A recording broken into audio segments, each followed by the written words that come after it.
Olá, pessoal do primeiro ano, né? Turmas aí do primeiro ano, tudo bem com vocês? Bom, professor Wesley aqui, novamente, professor de Biologia. Neste PET 2, né, eu vou comentar com vocês um pouquinho, né, sobre a matéria e também fazer os comentários sobre cada questão, corrigindo também com vocês, tá? Com o objetivo de ajudar aí a vocês nessa caminhada aí com o plano de ensino tutorado, ok? Que é o PET. Então vamos lá então, bem rapidamente, né? Para a gente também não ficar gastando muito tempo em relação ao vídeo, com às vezes com um assunto que toma o tempo de vocês e não resolve a questão de conhecimento, ok? Então vamos lá. Nessa primeira semana, o tema proposto aí pelo PET foi energia. Energia, não energia, tipos de energia artificiais, mas a energia natural, né, que faz o ambiente funcionar, que envolve, né, as cadeias alimentares, as relações entre os seres vivos. Bom, o objetivo é o estudo da biosfera, é, o conteúdo principal é ecologia, né, os principais conceitos de ecologia. Então vamos lá. O mundo em que vivemos. Então aqui nós temos os principais conceitos em biologia. Eu vou fazer um comentário bem rápido em cada um deles. Só um minutinho, por favor. Bom, o primeiro conceito em ecologia, que estuda as relações entre os seres vivos, é o ecossistema. Então nós vamos falar um pouquinho sobre ele e também é um dos principais conceitos abordados aí nessa atividade da primeira semana. Então olha só, o ecossistema ele é um tipo de conceito em ecologia que envolve as características físicas do ambiente, como o solo, a água, a atmosfera, né, que são os fatores abióticos, e os fatores bióticos, que são os seres vivos.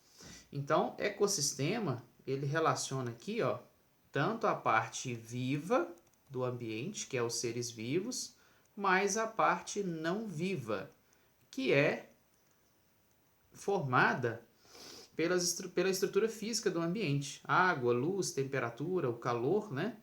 Então isso é ecossistema.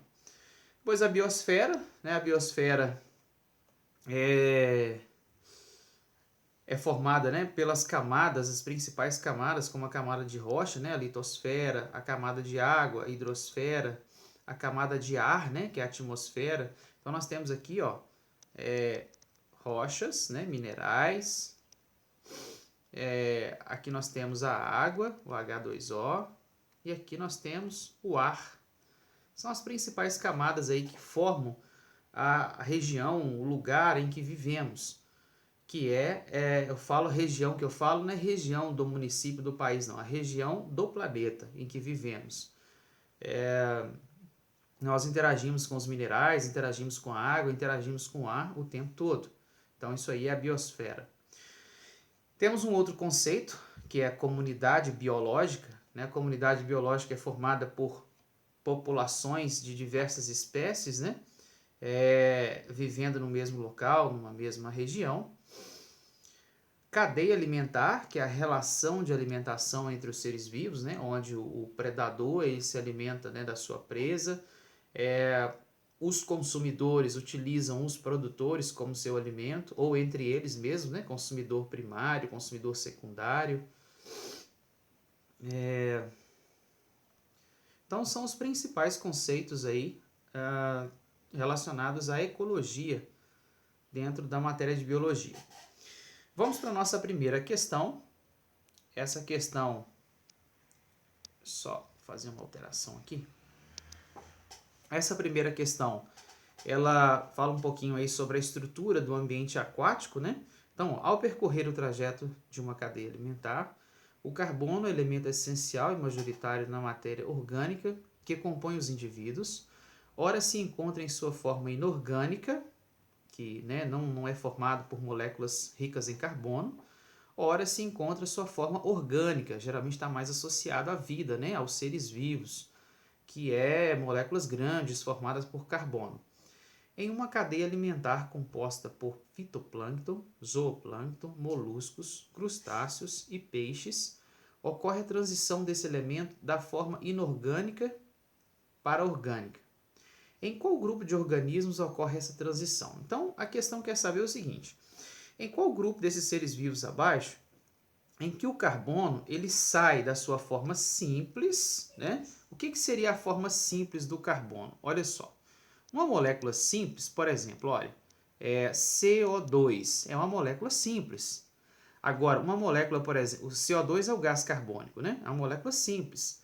Agora, quando esse carbono está associado aos seres vivos, ele forma moléculas maiores, complexas, como por exemplo, ó, C6H12O6. Isso aqui é uma molécula de glicose. Então, ela é uma molécula orgânica, está associada aos seres vivos, é uma molécula grande. Então, a questão quer saber o seguinte: em qual desses seres vivos aqui ó, acontece a alteração, né, a passagem? Olha só, em qual grupo de organismos ocorre essa transição? Que transição é essa? Olha só. Vamos voltar aqui em cima. A transição desse elemento da forma inorgânica para orgânica. Então a questão quer saber o seguinte: em qual desses seres vivos abaixo, essa molécula mais simples ela é transformada numa molécula mais composta, mais complexa, desculpa. É através do processo de fotossíntese, né, pessoal? As plantas, os organismos produtores, eles pegam as moléculas mais simples e transformam em moléculas maiores, em moléculas mais complexas. Como exemplo, eu citei a glicose, que é o principal carboidrato de armazenamento aí, dos organismos produtores, como algas e plantas de forma geral. Ok? Então aqui embaixo, ó, na letra A, nós temos o fitoplâncton. O fitoplâncton inclui os organismos produtores, como por exemplo as algas. Então, a resposta é a letra A, fitoplâncton. Zooplâncton inclui os animais, consumidores não, molusco é um animal, crustáceo, né, é consumidor, peixe é consumidor, então não. Então a resposta é a letra A, ok? Bom, questão de número 2. Questão de número 2. Bioindicador ou indicador biológico é uma espécie ou grupo de espécies que reflete o estado biótico ou abiótico de um meio ambiente, o impacto produzido sobre um habitat, comunidade ou ecossistema, entre outras funções. A posição trófica do organismo bioindicador é uma das características mais relevantes quanto ao seu grau de importância para essa função. Quanto mais baixo o nível trófico do organismo, maior é sua utilidade, pois pressupõe-se que toda a cadeia trófica é contaminada a partir dele. Então, muito bacana, interessante esse assunto, essa a aplicação desses conceitos. Por quê? O que é um bioindicador? Por exemplo, quando ocorre um determinado impacto no ambiente, é possível a gente perceber que esse ambiente está sofrendo com o impacto através de algumas espécies que vivem ali. Vou dar um exemplo. Um riachozinho com água bem limpa. Se essa água está bem limpa, existem micro-organismos ou até alguns animais que vivem muito bem, conseguem crescer, desenvolver e reproduzir naquele ambiente. Se de repente esses animais começam a morrer, começam a desaparecer, significa que aquele ambiente ele pode estar tendo alguma perturbação. Um exemplo, mortandade excessiva de peixes num lago. Então, algum fator está interferindo naquele ambiente ali. Então, essas espécies, elas funcionam como bioindicadoras. Elas indicam, né, a qualidade daquele ambiente, ok? E mostra para nós também se está ocorrendo um impacto ali ou não. Então, vamos para a questão. O grupo de organismos mais adequado para essa condição, do ponto de vista da posição na cadeia trófica, é constituída por... tem um detalhe importante aqui, pessoal, veja bem. Na questão fala assim, olha, voltando aqui, ó, a posição trófica do organismo bioindicador é uma característica mais relevante quanto ao seu grau de importância nessa função. Quanto mais baixo o nível trófico do organismo, maior é sua utilidade, porque pressupõe que toda a cadeia trófica é contaminada a partir dele. Então veja bem, quando a gente fala a respeito de cadeia alimentar, existem os níveis mais altos e níveis mais baixos. O que é isso exatamente? Vou fazer aqui em forma de uma pirâmide, um triângulo. Na base desse triângulo, vou fazer assim, ó. Vamos fazer assim, tá um pouco torto aqui, estou escrevendo na tela, né? Na base desse triângulo, ó, estão os seres vivos que são produtores. Por que eles estão na base? Porque eles sustentam por todo o restante. Por isso eles estão na base, na parte mais baixa da cadeia alimentar. De forma direta ou indireta, todos dependem de quem está na base, ok? É como se fosse um prédio. Quem mora no último andar sempre vai depender do primeiro embaixo. Por quê? Não das pessoas, mas da estrutura do prédio. Se tirar a base, o resto tudo vai cair, né? Vai desabar, né, pessoal? Então é isso aí.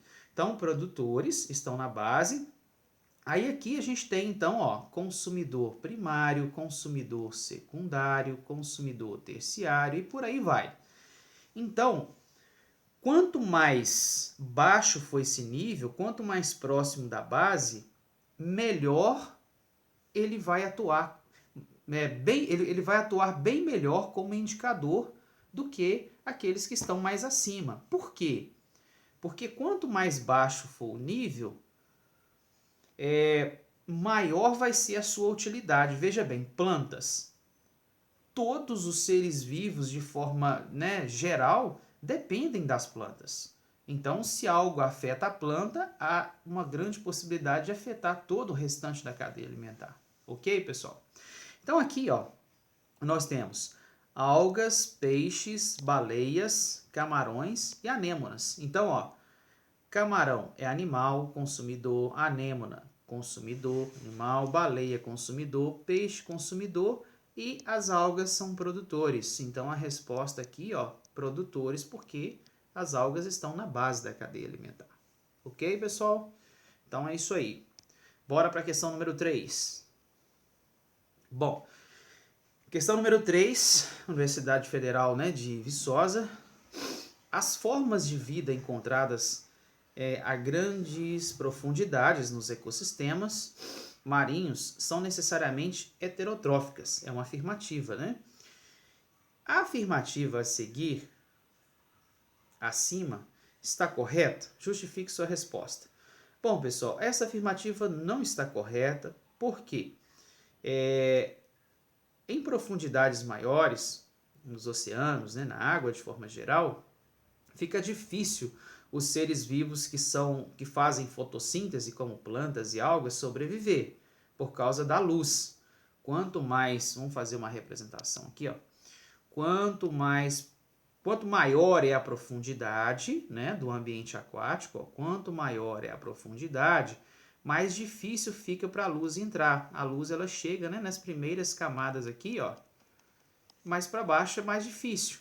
A gente chama aqui de zona afótica, porque não tem luz ou baixa luminosidade, ok? Bom, ok, então quanto mais baixo, quanto mais profundo, mais difícil é para os seres produtores sobreviverem, para os seres fotossintetizantes, né, viverem. Porém, existem seres vivos aqui embaixo que são quimiosintetizantes. Aqui é um Z, tá? Quimiosintetizantes. Esses seres vivos, eles transformam moléculas químicas em energia para sua utilização. Então, eles são considerados seres vivos produtores, ok? Eles são produtores. Então, a afirmativa está errada, porque a resposta então vai ficar assim: a afirmativa está errada, pois em regiões profundas existem seres vivos que são quimiosintetizantes e que trabalham na produção, são produtores. Eles não são considerados heterotróficos, né? Eles são produtores, ok? Então, repetindo aí, a afirmativa está errada, pois em regiões profundas existem organismos que são quimiosintetizantes e estes são produtores, são autotróficos, e não heterotróficos como afirmativa. Beleza, pessoal? Então vamos lá. Questão de número 4.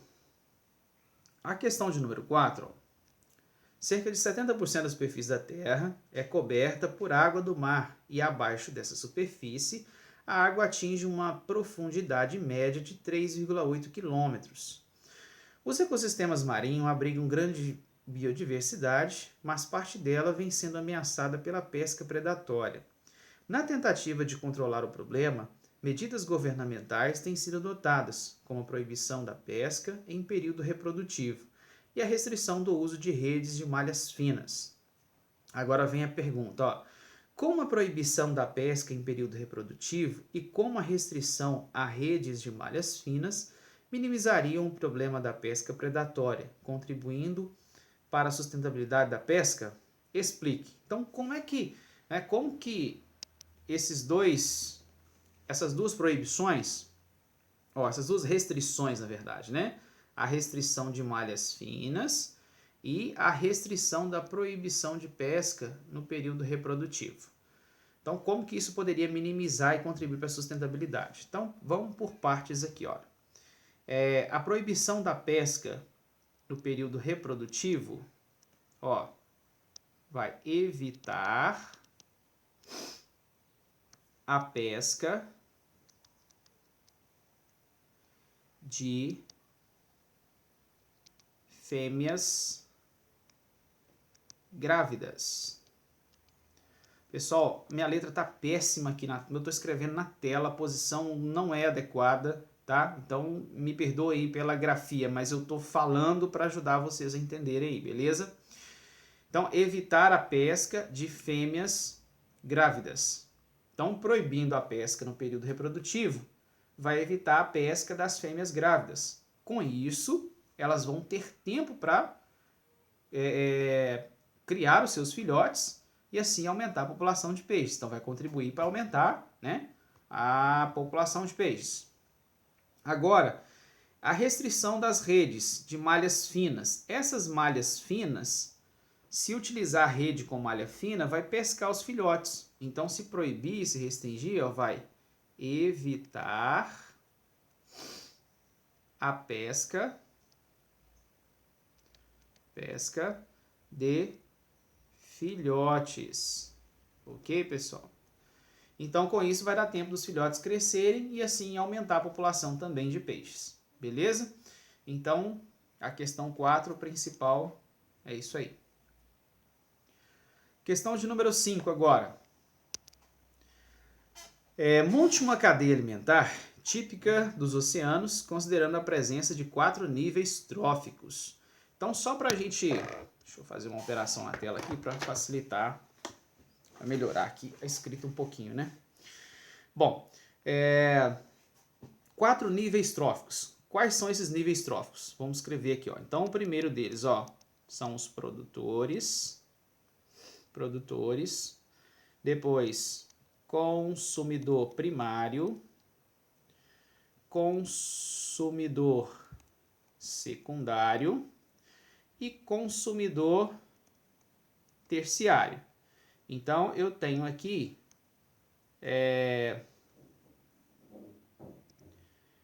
eu tenho aí 4 níveis tróficos. Ó, deixa eu mudar aqui a cor, só para vocês entenderem aí. Então, aqui, ó, eu tenho o 1, o 2, o 3 e o 4. 4 níveis tróficos. Beleza, pessoal? Então, vamos começar aqui, ó. Na água, os principais produtores, quem são? Nós temos plantas e podemos ter também, principalmente, as algas. Então, vamos colocar aqui, ó, algas. Um ser vivo que come alga. Existem vários tipos de cadeias, tá, pessoal? Vou citar um exemplo aqui. É um ser vivo que come alga. Vou colocar aqui o camarão, a lagosta. Vou colocar aqui o camarão. Um ser vivo no ambiente aquático que come o camarão. Vamos colocar aqui... Tem vários, né? Vou colocar aqui uma ave. Pinguim. Um animal no ambiente aquático que come o pinguim. Uma foca. A foca se alimenta do pinguim. Pronto. Então nós temos aí, ó, produtores, consumidores primário, consumidores secundário, consumidores terciário. Vamos lá então, só para não ter dúvida aí, por que consumidor primário? Porque é o primeiro a consumir os produtores. Por que consumidor secundário? Porque é o primeiro a consumir o primário. Por que terciário? Porque consome o secundário. E assim vai. Beleza? Então é isso aí. Questão de número 6 e última questão, né? Vamos lá responder. Dê exemplos de organismos que possam ser considerados decompositores e explique por quê. Bom, tem vários exemplos. Vou colocar aqui dois, ó. Vamos colocar aqui, ó, fungos e bactérias. Fungos e bactérias. Então, são seres vivos que trabalham na decomposição da matéria, ok? Por que que eles trabalham na decomposição? Por que que eles são decompositores? Porque eles estão em contato direto com o ambiente, principalmente solo e água, e eles, para que eles possam obter alimento e energia, eles precisam desmanchar as moléculas maiores, desmanchar a matéria orgânica. Então, por que que eles são decompositores? O que significa decomposição? Decompor, quebrar, dividir, né? Fracionar. Então, o que que eles fazem? Eles pegam a matéria orgânica e dividem essa matéria orgânica. Eles quebram as moléculas grandes e tiram dali a energia e os nutrientes para eles sobreviverem. Por isso, eles são considerados como decompositores. Beleza, pessoal? Item 2. Consumidores primários. Explique o porquê. Quem são os consumidores primários? Bom, vamos citar aqui um exemplo de consumidor primário. Os animais que são, ó, vegetarianos. Vegetarianos. Os animais que são vegetarianos, eles são consumidores primários. Por que que eles são primários? Porque eles obtêm a energia e os nutrientes diretamente das plantas ou algas, né? Eles se alimentam, vou colocar aqui, ó, alimentam de, ó, plantas ou algas. Então eles são primários, eles são os primeiros, né, que se alimentam dos vegetais, ok? Consumidores terciários. Explique por quê. Um exemplo de um consumidor terciário. Quem é o consumidor terciário? O consumidor terciário é aquele que se alimenta do secundário. Então, numa cadeia alimentar, aquele exemplo que eu citei, ó, a foca, né?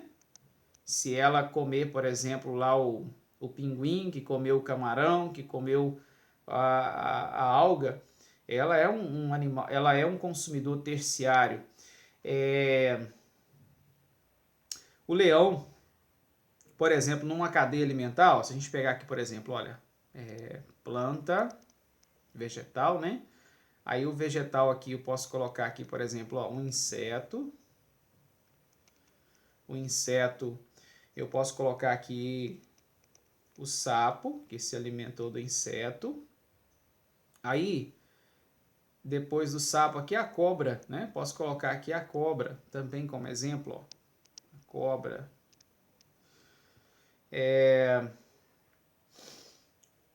Posso colocar também o leão, né? Vamos colocar aqui outro exemplo de cadeia alimentar, ó. A planta,